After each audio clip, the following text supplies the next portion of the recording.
Welcome to #kitchen. ఈరోజు మనం కరివేపాకు రైస్ చేసుకుందాం.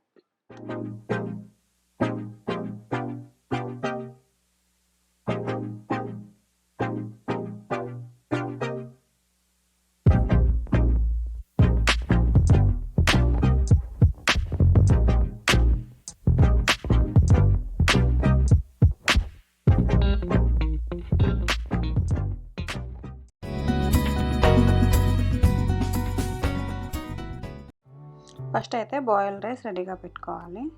తర్వాత మన కరివేపాకు రైస్ కోసం కరివేపాకు, గ్రీన్ చిల్లీస్ ఒక మిక్సీ జార్లో వేసి బాగా మెత్తగా గ్రైండ్ చేసుకోవాలి. ఇప్పుడు ఒక పాన్ పెట్టుకొని ఒక 4 స్పూన్ల ఆయిల్ వేసి గ్రీన్ చిల్లీ, ఎండుమిర్చి 2 వేసి ఫ్రై చేసుకోవాలి. ఇప్పుడు కొంచెం పల్లీలు, మినప్పప్పు, శనగపప్పు, కొంచెం జీలకర్ర, ఆవాలు కూడా వేసి బాగా ఫ్రై చేసుకోవాలి. మీరు మా ఛానల్ని ఫస్ట్ టైం చూస్తున్నట్టయితే మా ఛానల్ని సబ్స్క్రైబ్ చేసుకొని బెల్ బటన్ని క్లిక్ చేయండి నోటిఫికేషన్స్ కోసం. అప్పుడు మీరు మా ఛానల్లో వచ్చే వీడియోస్ని ఏమీ మిస్ అవ్వరు. ఇప్పుడు మనకి ఇవి బాగా ఫ్రై అయిపోయాయి కదా. ఇప్పుడు మనం గ్రైండ్ చేసుకున్న కర్రీ లీవ్స్, పచ్చిమిర్చి రెసిపీని తీసుకొచ్చి దీనిలో కలుపుకుందాం.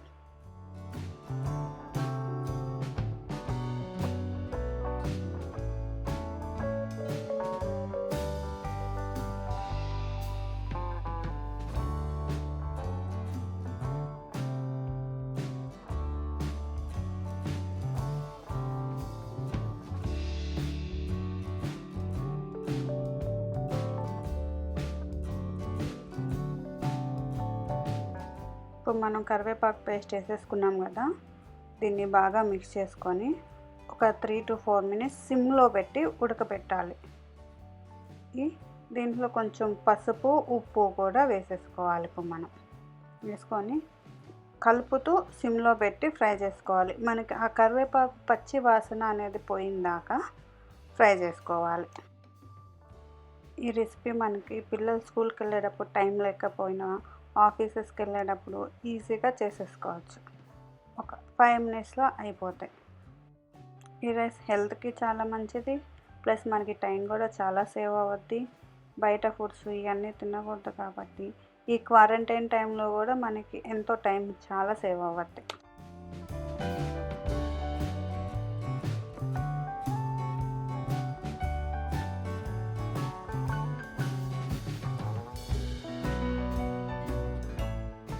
చూడండి, మనకి ఆయిల్ అంతా బయటకు వచ్చేస్తూ ఉంది. ఆల్మోస్ట్ ఇది అయిపోతుంది. ఆయిల్ అంతా బయటకు వచ్చేసి కలర్ కూడా కొంచెం చేంజ్ అయ్యింది. చూడండి, మనకి పచ్చి వాసన అనేది మాత్రం కంప్లీట్గా పోవాలి. అంతవరకు ఫ్రై చేసుకోవాలి. ఎట్లాగైనా కానీ ఆ స్మెల్ వస్తే మనం తినలేము. కాబట్టి ఇప్పుడు చూడండి, పొడి పొడిగా బాగా అయిపోయింది కదా. దీంట్లో మనం బాయిల్ చేసుకున్న రైస్ని తీసుకొచ్చి మిక్స్ చేసుకుందాం.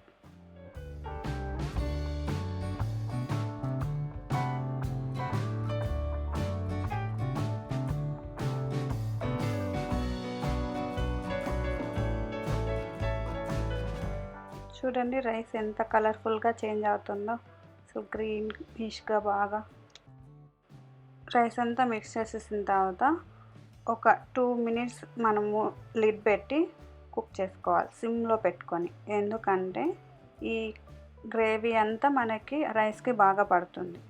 అందుకని అయిపోయిన తర్వాత లాస్ట్లో స్విచ్ ఆఫ్ చేసేసి లెమన్ పిండుకొని అంతా కలిపేసుకుంటే మనకి వేడిగా కరివేపాకు రైస్ రెడీ అయిపోతుంది.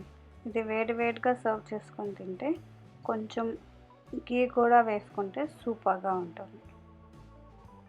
కన్ఫామ్గా ట్రై చేయండి. చాలా సింపుల్గా అయిపోతుంది, చాలా టేస్టీగా కూడా ఉంటుంది.